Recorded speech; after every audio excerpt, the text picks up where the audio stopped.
أعوذ بالله من الشيطان الرجيم بسم الله الرحمن الرحيم لإلاف قريش إيلافهم رحلة الشتاء والصيف فليعبدوا رب هذا البيت الذي أطعمهم من جوع وآمنهم من خوف. Surah Al-Quraysh. In the name of Allah, the most beneficent, the most merciful. For the taming of the Quraysh, the caravans to set forth safe in winter and summer. So let them worship the Lord of this house, Kaaba, who has fed them against hunger and has made them safe from fear. In the name of Allah, the most beneficent, the most merciful, thankfulness be to the Lord of mankind, the knower of secrets, the sustainer of creatures. He is preferred with sublimity, he is preferred with perfection. His command is inevitable. No one can object to it, no commentator to his will. Our affairs controlled by him. His judgment is inescapable. His judgment is his verdict is just. Prayers and peace be upon the best of all creatures, the giver of glad tidings and warner, the light-giving lantern, the one who fulfilled promises and honesties, and upon his good family and companions, and whoever follows them beneficently till the day of resurrection. Dear viewers, welcome to a new episode of our program Pillars of Islam. Every time we remind you of what are the five pillars, or what the five pillars of Islam are.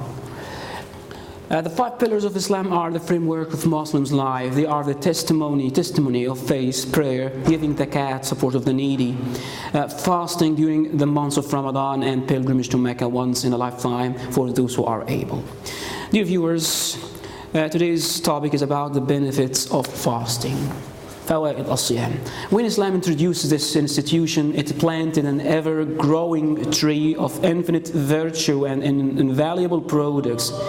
Here is an explanation of what a Muslim gets by observing Islamic fasting.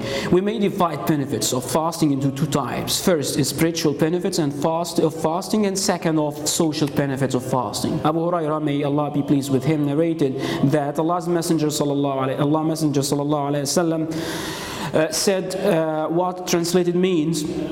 Allah said, all the deeds of the son of Adam are for him.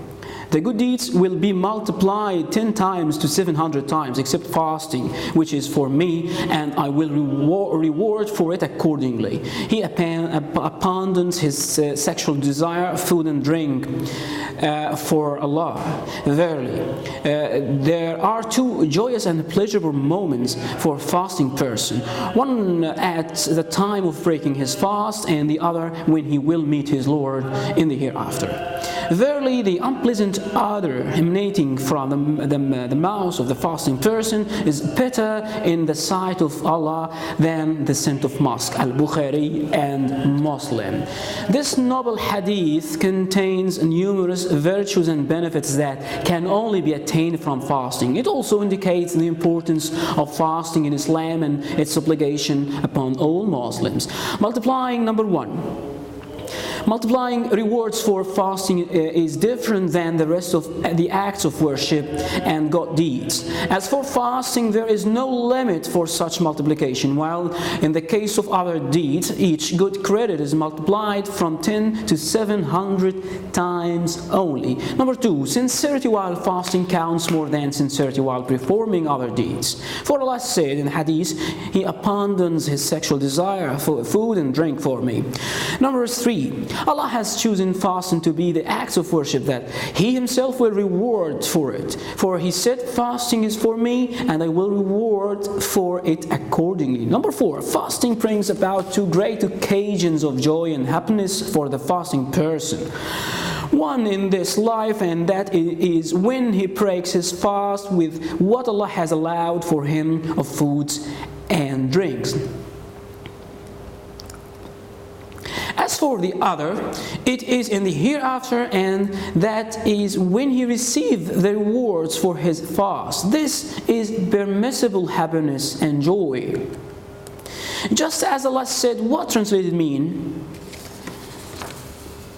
Say, in the bounty of Allah and in His mercy, Islam and Quraan, therein let them rejoice. The odor emanating from the mouth of the fasting person the odor emanating from the mouth of the fasting person is more beloved to Allah than the scent of musk. This is because such bad odor is a result of the deed that Allah loves, and He therefore loves the resulting odor as well. This is clear from the portion of hadith that reads, the unpleasant odor emanating from the mouth of fasting persons is better in the sight of Allah than the scent of musk. Dear viewers, now it's time for hadith from Al-Arba'in al-Nawawiyya, the plaintiff and defendant. On the authority of Ibn Abbas, that Messenger of Allah said, were people to be given in accordance with their claim, men would claim the fortune and lives of other people. But the onus of proof is on the claimant, and the taking of the oath is incumbent upon him who denies.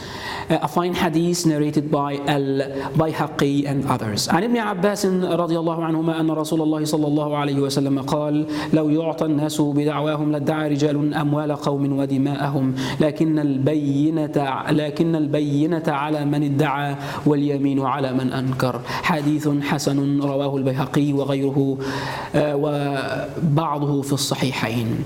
Dear viewers, by this we come to the end of our episode today. Hope to see you next time. Until then, have all the best. Assalamu alaikum. Peace be with you.